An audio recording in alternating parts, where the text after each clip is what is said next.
There you go, guys. I've been practicing for you. That's apparently how you say hello, how are you in Venusian.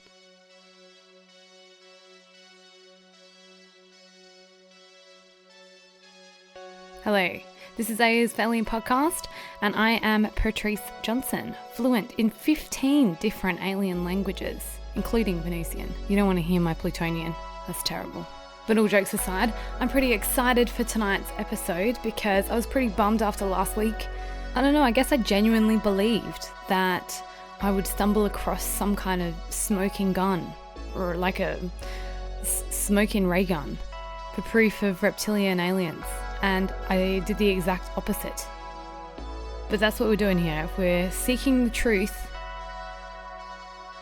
you know, that's also a philosophical argument because I'm not a scientist. I don't think it's my job to seek the truth, but more so to act as a conduit for people's stories, I guess, like a teller of stories as opposed to a seeker of truth.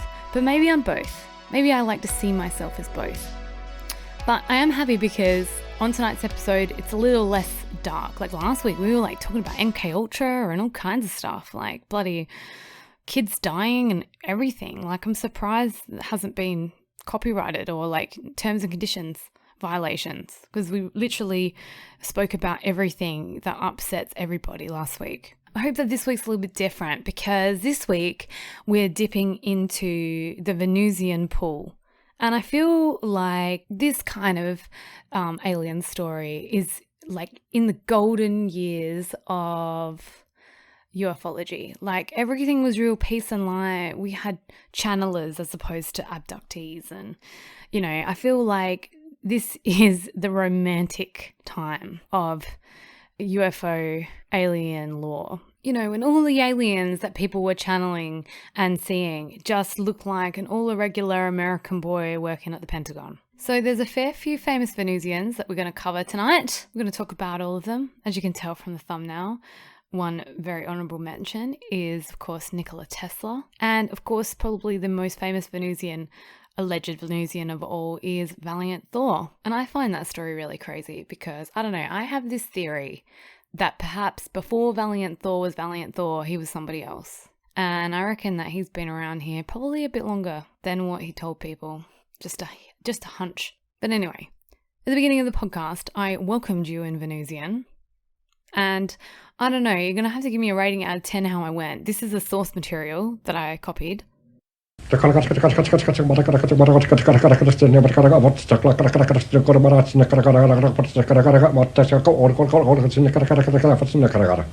have to admit that my favourite part about this clip, which I have linked in the description box, is the look on Sir Patrick Moore's face when he unironically asks him next.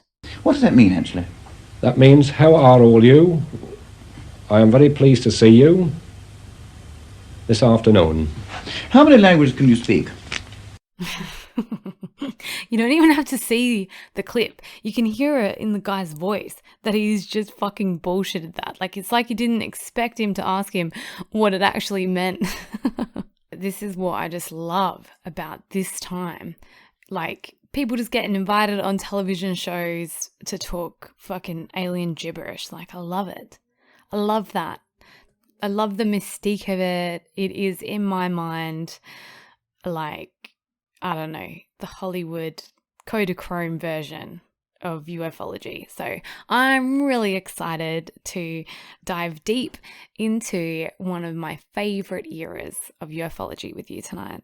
So the point of difference with the Venusian class of aliens, Venusian lore, is that unlike other aliens like reptilians or the greys, is that they are typically very human looking. So the accounts that we have of people who were allegedly Venusian are more so stories of people, like incredible people throughout history. And as always, don't expect any proof. I'm doing air quotes when I say proof because this subject, it doesn't have proof, because if it has proof, then, you know, I probably wouldn't be doing a podcast about it. It'd be general knowledge. As you probably gathered by now, though, that, you know, the true fascinating part, the most interesting parts of this story is actually the fact that these are all really humans' stories. These are people's stories. And that's the reason I love it, because I'm a people lover, So I love the human experience and sharing in the richness of people's experiences, I guess. So this will be a very human-centric podcast, I'm sure. So the modern iteration of what we would consider Venusian was created by George Adamski in 1953. That's not to say that there wasn't an idea of aliens from Venus prior to this, and I'll get to that later. But just for the sake of the introduction, the modern iteration of what we think of a Venusian, it has been in an era in which I would call the contactee era. So unlike the grey aliens or the reptilians, they're usually described as being quite beautiful looking. So fair skin, fair hair, quite well balanced in their features, of regular height. But then again, also we've seen them with darker hair as well. So it's kind of, I guess they just look like a Caucasian human, because I'm not sure, I've never seen any descriptions of them being any other kind of nationality or race other than Caucasian. They are said to kind of look, I guess, Scandinavian, Swedish looking. There was a woman who went by the name of Omekonek, and she claimed to be a Venusian, reincarnated Venusian, or at least a channeler, I think in the late 90s to early 2000s. And she also described that there was physical differences between her and just a regular human being body, which meant that she ages slower, she's got a faster heart rate, she carries children longer, and makes her own calcium. And instead of having 2 hemispheres for her brain, she only has 1. So the Venusian aliens, or the Nordics as sometimes they are called, are often associated with helping people's spiritual growth. And what does that mean? Well, you know exactly. So my own personal beliefs on spirituality is that it's a personal journey. So I don't know, I think that we can take different stories of fantastic people and apply them to our lives and, see them as a morality code, I guess, or examples of how you want to lead your life. But I don't know, I think that the journey of spirituality and your inner self and everything like that is very personal. So I don't think that anyone would say that in their... Actually, you know what? That's not true. There are instances that I've read that where the Nordics have been very Jesus-centric, which is really kind of bizarre. But, I don't know. This is what I mean. This is so difficult to explain because it's hard to really discern what's true and what's not when a story's been around for a good 80, 90 years and everybody kind of puts their bit of spin on it. And that's not to say that it's not true because, I was having a conversation with my dad about this, how it's like if you come to a different planet, say you are an actual thing, or even if you're just a figment of their imagination, but that's the best way to communicate with somebody in this dimension, in this kind of world. You can't come in and be like, oh, hey, yes, I'm actually in opposition to all of your core values and beliefs that you've believed and has made life worth living on this mortal coil. You'd immediately get rejected or sold out, you know what I mean? So I think, I don't know, there's a part of it which is you got to get on their level, almost like a child. I don't know, I don't know. That's just a thought in my mind. So Venus has always been really interesting to early astronomers, considering the fact that it has no moon, it's close to the sun, and it's covered in clouds. So early kind of ideas about Venus was that maybe it was like a tropical planet, covered in trees and life. We see it depicted in early science fiction movies as like a swampland kind of, planet, which is maybe what the Earth looked like millions of years ago. But, in the late 1950s, with advances in science and astronomers being able to kind of measure temperatures of planets, they discovered that the planet is more than likely reaching temperatures of 450 degrees Celsius. And at that level, life as we know it is probably impossible on the surface. But astrobiologists have hypothesized that potentially there might be microbial life living in the clouds of Venus, where the temperature is much more suitable to support life. And we've seen this in examples on our own planet of microbes living in cloud layers. Also interesting, there was an article which I've read from 2009 that hints at the fact that perhaps Venus did once have a planet that had oceans and was covered in continents, much like Earth was. So this was a peer-reviewed publication issued by the European Space Agency that says that in the period of time between 2006 and 2007, they took infrared photos that was able to peer through the Venus cloud layer and appeared to confirm suspicions that the highland plateaus of Venus were actually ancient continents. 8 Russian landers in the 1970s and 1980s touched down away from the highlands and found only basalt light rocks beneath their landing pads, whereas the rocks on the Phoebe and Alpha Reggio plateaus were lighter in colour and looked older compared to the majority of the planet. On Earth, such light-coloured rocks are usually granite and are what form the continents, because granite is formed when ancient rocks made of basalt are driven down into the Earth by the shifting continents, a process known as plate tectonics. And it's interesting because any of the Venusians that you speak to, not that I've spoken to any personally, but the interviews that I've watched, is that they say that, yeah, they don't actually like physically live on Venus, that they do kind of live in the clouds, live in the atmosphere, but they don't actually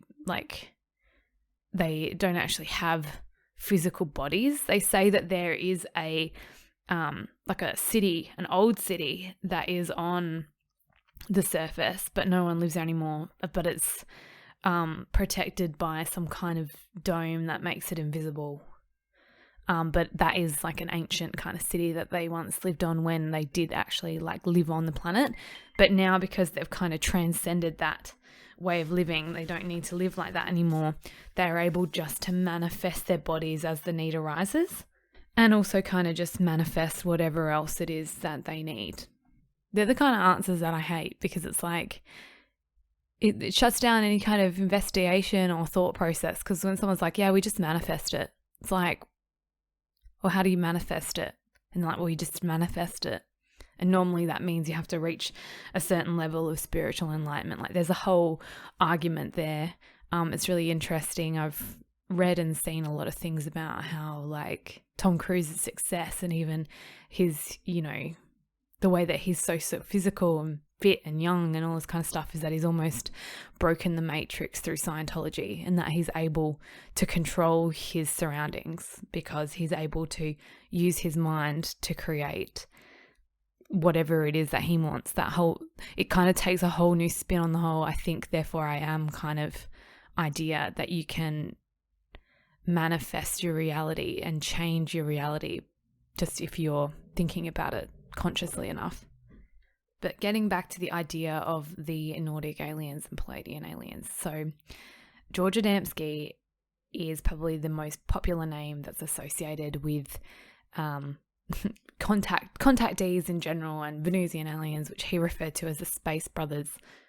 So in ufology, we kind of refer to this time as the contactee period, starting with George Adamski. There were others after him that followed it, and then it kind of come to an abrupt end with Betty and Bunny Hill, which kind of brought in this new era of like alien abduction stories.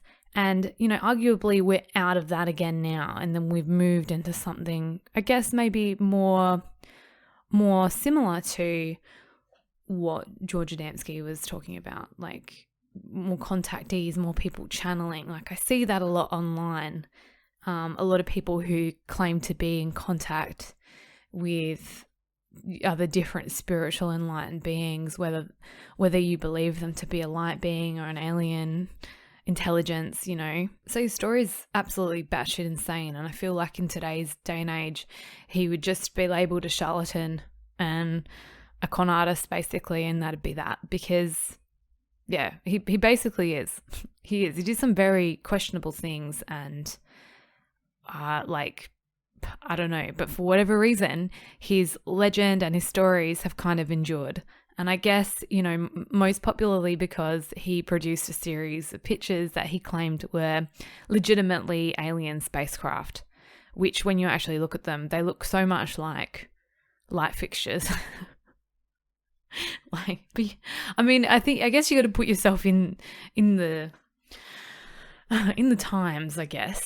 Like, but it's quite obvious to me that they're not an alien spacecraft. But, maybe they are. I don't know. Who am I to judge? So George Adamski was born in Prussia in 1891 to ethnic Polish parents. And that's actually a tongue twister, ethnic Polish parents. And he was one of 5 siblings. When he was 2 years old, his family immigrated to the United States and settled in New York City. When he was 22, he was a soldier in the 13th U.S. Chivalry Regiment fighting on the Mexican border during the Pancho Villa expedition. And then in 1917, he married a lady called Mary Shimbersky. Mary Shimbersky. She died in 1954 and they had no children, which is kind of like it was a strange marriage, I think. You never really saw much about her, even in the years that she was alive. People who, just to cut to the chase, I'll get into it a little bit further, but he kind of had this weird cult thing going on since like the 20s and 30s. And so he was always kind of surrounded by women, and they didn't really see her that much. Like, she wasn't, a kind of feature. You don't really hear about his wife at all when you hear about George Adamski. By all accounts, it was by the 1920s that he became interested in the esoteric occultist religion of, let me give you a hint. I speak about it a lot here. Theosophy. It was the real kind of buzz back in the 1920s and 30s, despite being, born out of the 1800s occultist movement. He was interested particularly in a variant called neo-theosophy. So this was a form of theosophy which was expounded by Annie Besant and James Charles Leadbeater following the death of Madame Blavatsky in 1891. The material was different in major respects to Blavatsky's original presentation, but it is accepted as genuinely philosophical by many philosophicists around the world. Major kind of differences, according to Wikipedia, was the fact that they were using a focus on exploring past lives in the astral plane and using clairvoyance. There was also an introduction into Catholicism and the rich religious rituals of Catholicism, which formed the liberal Catholic Church. Neo-theosophy is also credited with being heavily influential in the development of other kind of New Age movements such as Anton LaVey's Satanism, L. Ron Hubbard's Scientology, Wicca, and also the majority of now modern New Age and New Thought movements. So with that in mind, by the 1930s, George Adamski was very much on the scene of the New Age occultist kind of movement, creating his personal mixture of Christianity and Eastern religions, which he called universal progressive Christianity, and the term universal law, which we still hear gonna get thrown around a fair bit. He founded this organization called the Royal Order of Tibet. So he kind of made up this crazy story that when he was a young child, he was taught in the ways of the yogis in Tibet, and people just kind of believed him. This is where the charlatan kind of claims come in as well, because the Royal Order of Tibet was given a government license to make wine for religious purposes during Prohibition. And so when Prohibition ended in 1933, the cash cow dried up. The money he was making from his profitable winemaking businesses as being part of this cult, and let's be real, if it ever happened again, that I'd be straight away signed up to some kind of winemaking cult, regardless of what kind of to put you into an altered state of awareness if you have a couple of glasses of wine. So there's this interesting quote after 1933 where apparently he said to his friends that he had to, and I quote, get into this flying saucer crap, which is it's an interesting quote. I love it. And I think, maybe I should make a t-shirt that says that, because I feel like that's a great t-shirt. Who would wear that? Let me know. I've got to get into this flying saucer crap. George Adamski. It's kind of strange as well, though, that quote, because there's no date on it. People don't say when he actually said it. And obviously 1933 was a lot earlier than, say, the precise date of the kind of officially most recognized date that we put on like the modern UFO era and our obsession with this idea of flying saucers is the 24th of June 1947, when Kenneth Arnold was flying his little tiny plane over Washington and claimed to have seen UFOs, bright lights. So in 1940, Adamski and his wife and some close friends, whatever that means, probably means like part of his cult, moved to a ranch near California's Palomar Mountain, and they dedicated their time to studying religion, philosophy, and farming. And in 1944, with the funding of Alice K. Wells, a student of Adamski's, they purchased 80 acres of land at the base of Palomar Mountain along Highway 6, where they built their new home, a campground called Palomar Gardens and a small diner called the Palomar Gardens Cafe. So it was here that he built an observatory on the campgrounds, because he had this 6-inch telescope that he would use. And often visitors to Palomar Mountain, tourists, would receive the false impression that Adamski was an astronomer connected to the famed Palomar Observatory at the top of the mountain. And like, he would be referred to as professor by his admirers and followers. So he like kind of gave this impression that he had academic degrees, but he didn't actually go to school past 3rd grade. And yeah, so it was kind of strange because he wouldn't really correct people. He'd let people call him professor and all this kind of stuff, and he just pretended like he was an astronomer, I guess. So I mentioned to you earlier that the Kenneth Arnold sighting happened in June of 1947. But interestingly, it was in October 1946, during a meteor shower, that Adamski's and some friends claimed that they were at the Palomar Gardens campground and witnessed a large cigar-shaped mothership.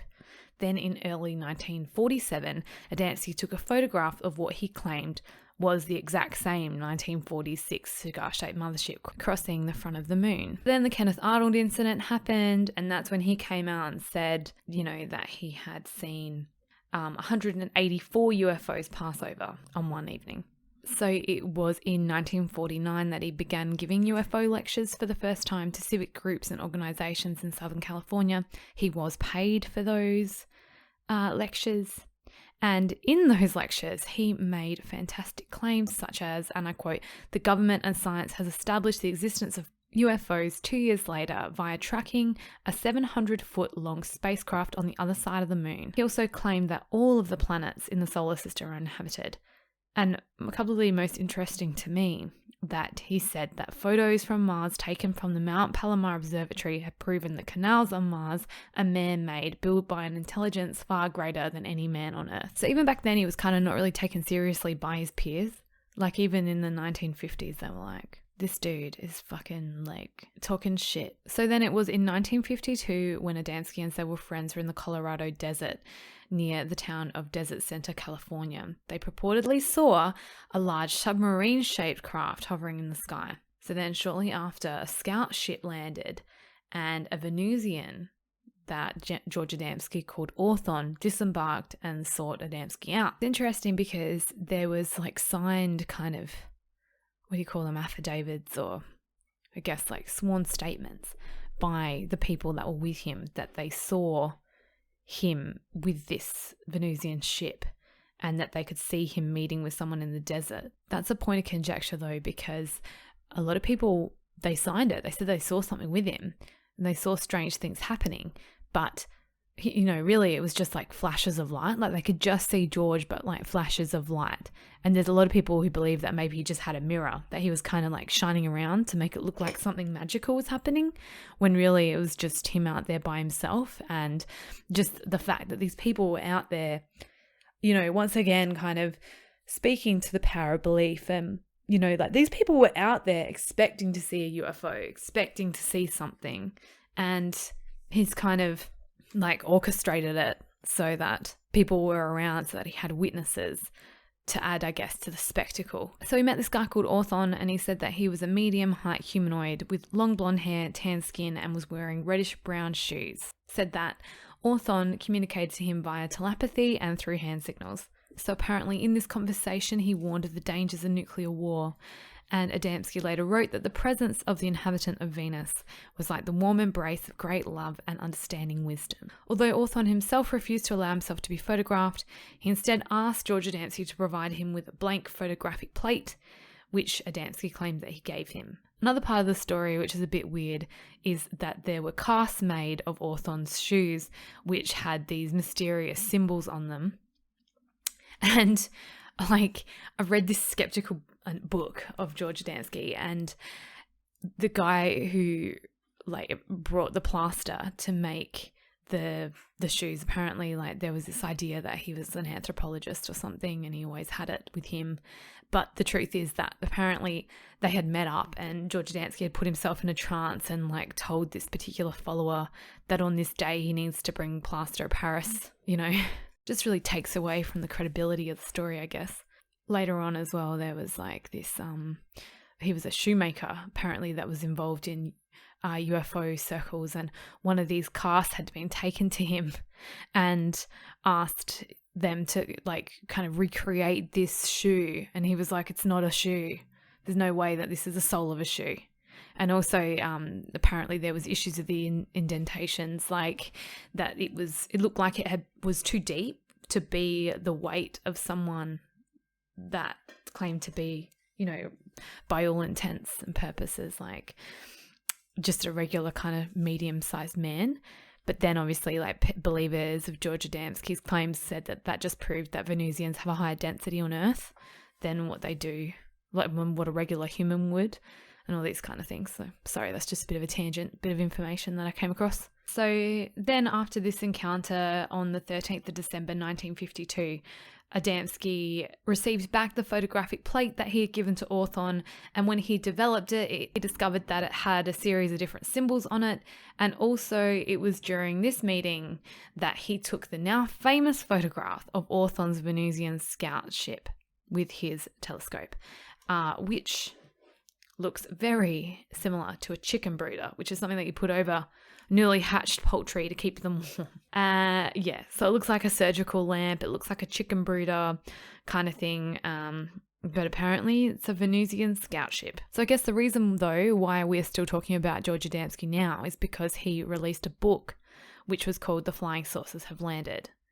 And you know, that genesis is kind of interesting because he struck up this friendship with a man called Desmond Leslie, and they co-wrote this book together, which was after Leslie had, you know, read the story of Atlantis and Lost Lemuria, which was published in 1896.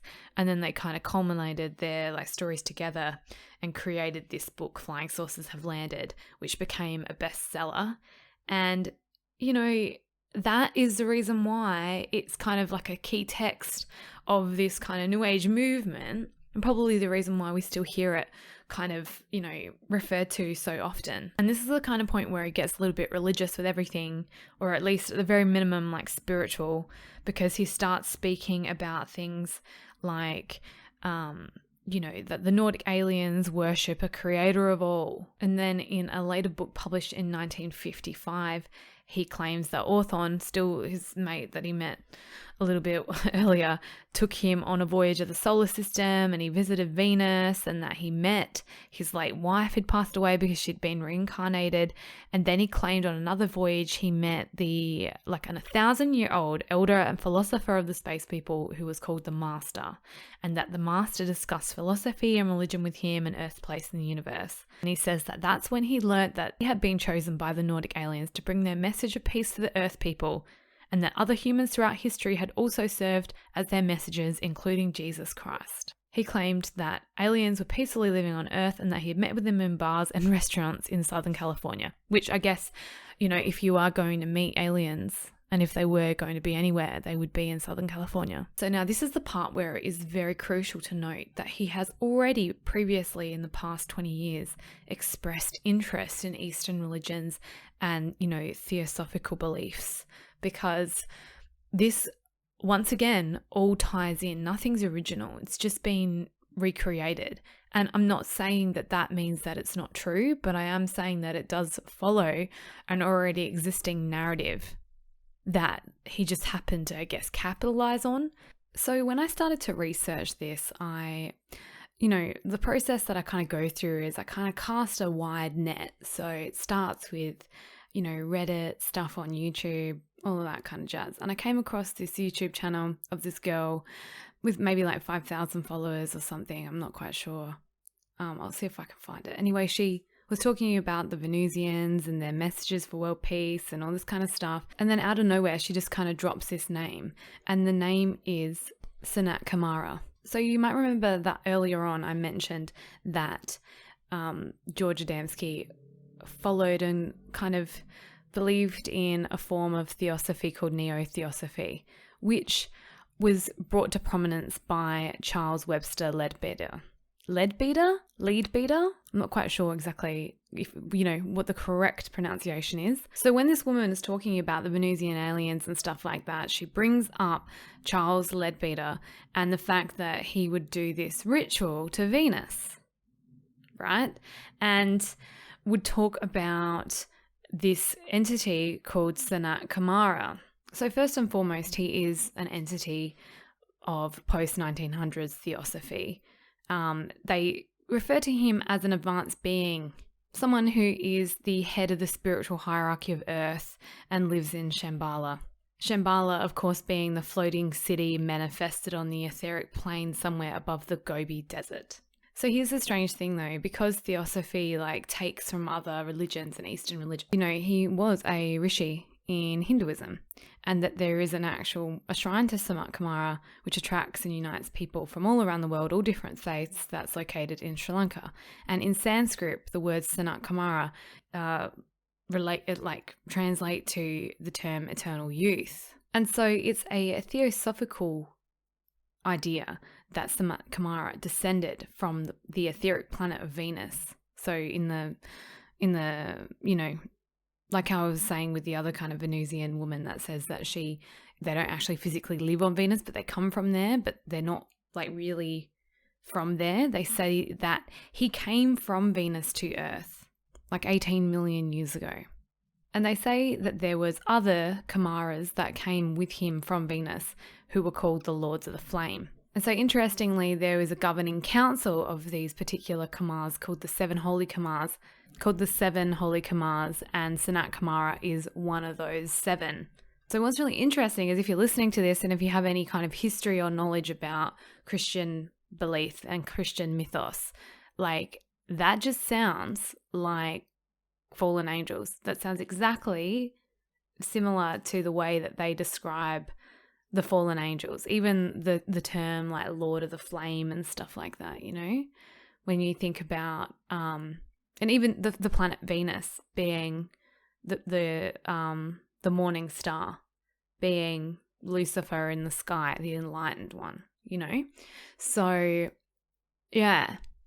It's funny though, because then there's this other kind of school of belief that believe that the Nordics and the Venusians are directly kind of in conflict with satanic forces on Earth because they represent the good, not the bad. And so it's kind of it kind of creates this kind of larger conspiracy, I guess, of who's telling the truth.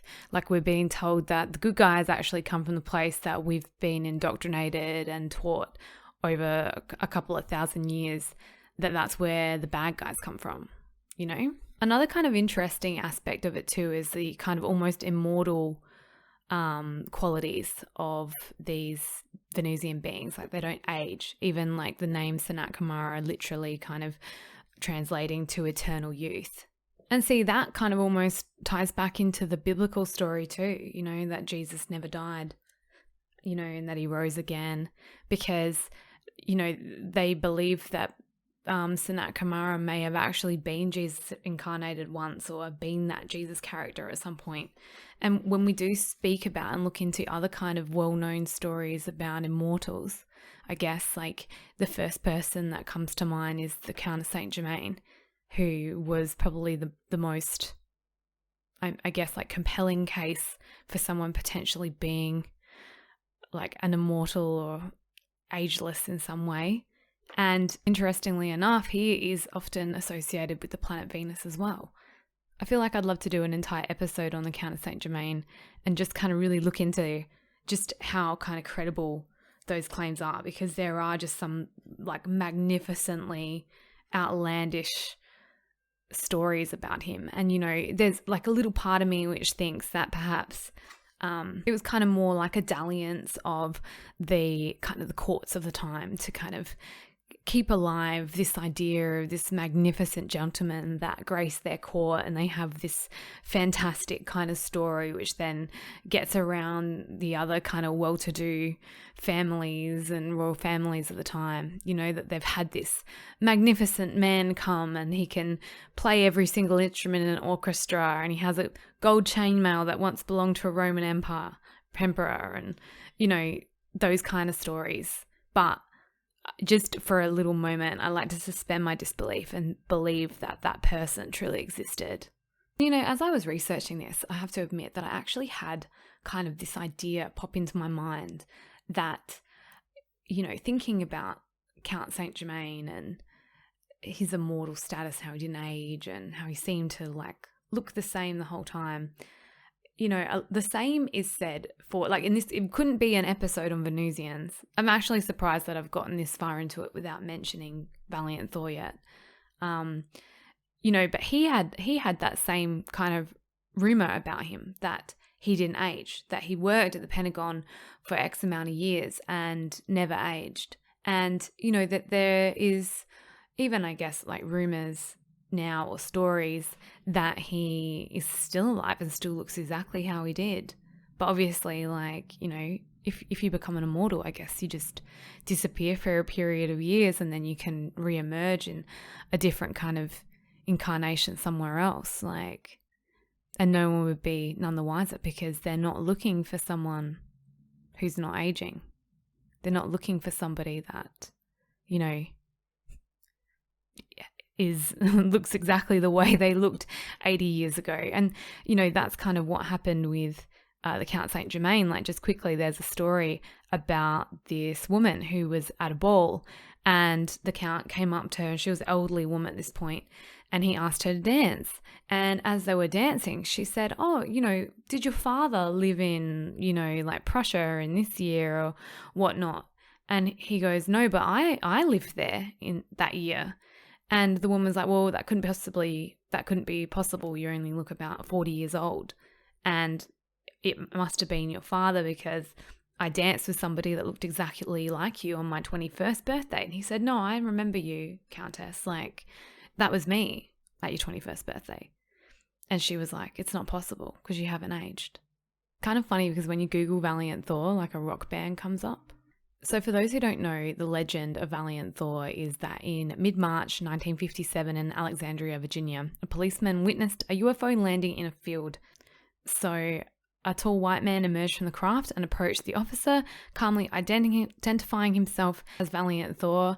And he says that he was sent by the High Council and requested to have a meeting with none other than President Eisenhower.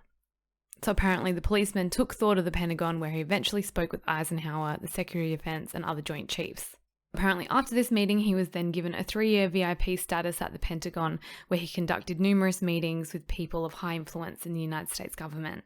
And his objective here on Earth was to voice concerns of the High Council over the way that humanity was evolving, in particular its lust for nuclear weaponry. So a lot of this story comes from a book called The Stranger at the Pentagon, which was written by a man called Frank Strange. And we found out that Valiant Thorr comes from Venus when he declared that he comes from the planet that your Bible calls the morning and the evening star. So once again, like, referring to the biblical meaning of the morning star, which we obviously, like, you know, refer to as demonic.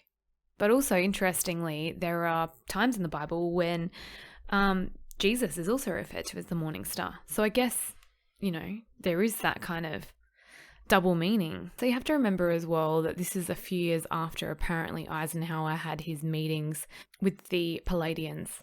So remember, I spoke about it earlier, I think in the Greys episode, that it was 1954 when he thought that he had, like, chipped his tooth. And then they said that he died But apparently he'd gone off on a spacecraft and met with the Nordics to speak about like spiritual enlightenment and all this kind of stuff. And then that fell through because they wanted them to get rid of the nuclear weapons.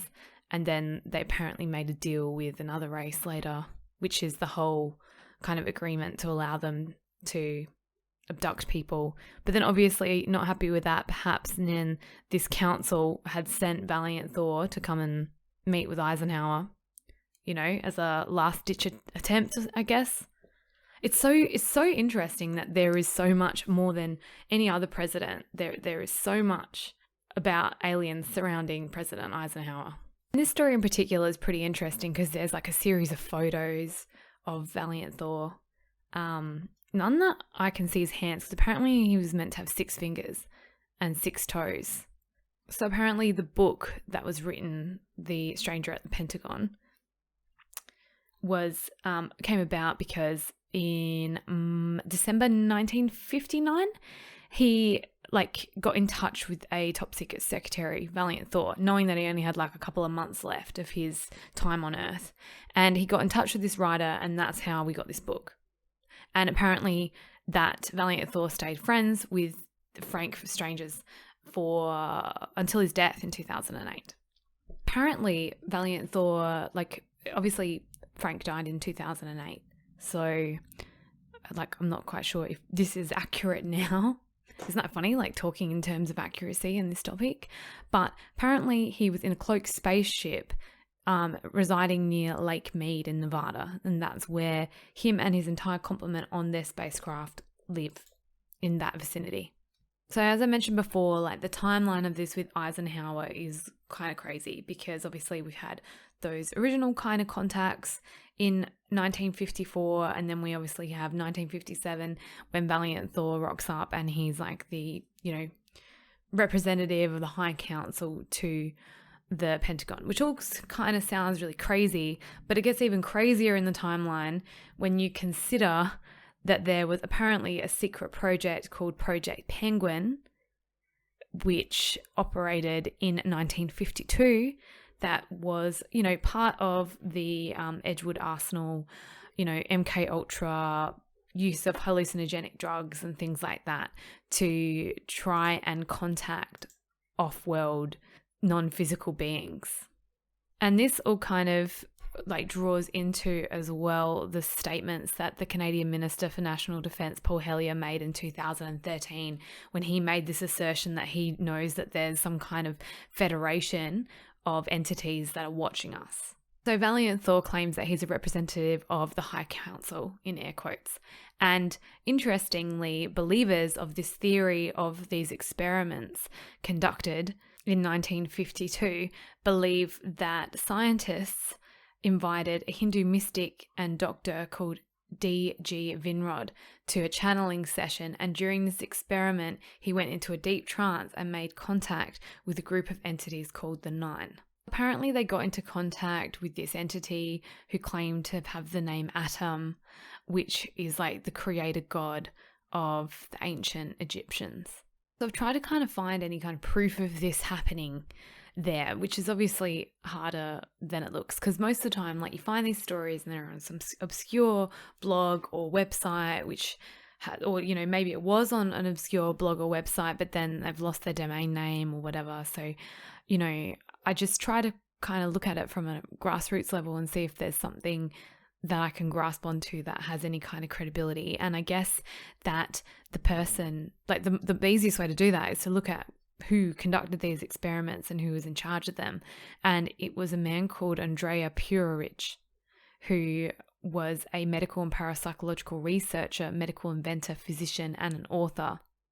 And he is known as the person who brought Uri Geller to the United States for scientific investigation. So it's the same dude who was known to be investigating all this kind of stuff. And yeah, he was in and out of the Edgewood Arsenal Research Laboratories during this time. So that timeline checks out. And he was already presenting papers on possible military usefulness of paranormal phenomena as well during that time. He seems like quite an interesting character that probably should have maybe a little bit more of a spotlight put on him, because something interesting about him, which I've found out now, is that he claims that in the 1970s, he's obviously passed away now because he passed away in 1995, but in the 1970s, he was actually investigating the effects of low-frequency radiation beams that were being used by the Soviet Union. And that he claims that that particular energy weapon, I guess focused energy weapon, was based on the work of Nikola Tesla, and could not only be used to control people, but was also responsible for climatic disturbances such as earthquakes and riots and stuff like that, which I think is kind of funny and interesting in this day and age with everything going on in the world. And as part of that research as well, he invented several devices that could electrically block electromagnetic waves. Yeah, so I can't really find any proof of this particular laboratory existing or this kind of research being done, but, it is very well documented the kind of person that this researcher was, working for the military in the 50s all the way through to the 60s and 70s. And I just want to be clear here as well, when I speculate on these things, it doesn't necessarily mean that I believe the things that I'm speculating on, because I do also believe that humans have a really good way of finding coincidences and then piecing them all together to make sense. That's literally how we've survived this whole time, is trying to apply logic to illogical things. But yeah, I don't know. I found this to be way more kind of interesting of a topic than what I thought it would be. And I actually kind of struggled thinking of how I'll present it in a meaningful way. I think, as we've realized with the other kind of subclasses of potential aliens, that there is definitely more to kind of look into here and more to explore in greater depth. So I guess it kind of leaves us with a question of where does this leave us now? Is there a Venusian presence on Earth now? And, I was driving around this morning and I was thinking about it, and I was thinking to myself, we've almost done a complete 360. We started with George Adamski and, this whole kind of contactee channeler movement. Then we had a period of time where it was really violent kind of abductions. And I feel like now a lot of the kind of modern stories and modern things that you're hearing from people is more kind of reminiscent of those kind of channeler stories. You don't have to look too far. You can look on YouTube and find hundreds of people who believe that they're in contact with Venusian aliens who are sending them these messages apiece. And it's not something that I struggle with, but it's something that I find really interesting, because only one of those people have to be telling the truth. Only one of those people have to be, correct, or, having that as a real world experience that they're having. And it means that anything's possible. But I guess the nature of this phenomena, especially if you believe that they can manifest themselves or that they can just speak directly to your consciousness, on a higher level, our science doesn't exist at a level that we're able to tangibly prove that either way. So I don't know, I guess it's just going to remain one of those mysteries for a little bit longer, I guess. So yeah, don't skip the Venusians if you're on a bit of an alien deep dive and you're trying to find something kind of compelling to look into, because, I went into this thinking that it was going to be an open and shut case. We had Valiant, Thorr, and, that was kind of it. And we had George Adamski and Orthon, and that was, it, that it was all kind of made up. And, to be fair, I probably believe that George Adamski is a bit of a charlatan and a liar, but I don't know. I think that the FBI probably did have kind of tabs on him, because maybe he was unknowingly closer to the truth than what he believed, or perhaps it was a true kind of phenomena that he was experiencing, but then he kind of became a gatekeeper of sorts, I guess. I don't know. There is other interesting kind of things about George Adamski, letters from the FBI that said, we know that you're talking to the aliens, and then they like denied those letters, but he would use that as proof, like saying the government knows that I'm in contact with extraterrestrial beings. So I don't know, was George Adamski maybe the first disinformation agent? Who knows? All right, well, I am well and truly confused. I hope that you are too. At least we can be in this together. And yeah, I think that that's going to be about it from me. If you've made it this far, please do me a solid and please like and subscribe to the channel, because it doesn't really affect you that much, but I guess it does improve the ability for my stuff to get in front of more people, which I really appreciate. I always love finding like-minded people who want to discuss these crazy things we talk about. And I guess I should say happy Thanksgiving. And the things that I'm grateful for are all of you guys who listen and participate and motivate me to continue on with this interest that I have. So I'm thankful for you. Thank you guys. And yes, I would love to know your thoughts on the Venusians. And if you come across something, if I've left something out, or if there's anything that you can think of, I'd love to hear from you. As always, my email address is asalienpodcast@gmail.com. Send through anything strange, any of your own experiences, anything that you'd like me to cover. I really appreciate it, and I love hearing from you guys. So alrighty, thank you so much for listening, and that's going to be about it for me. Alrighty, see ya, bye.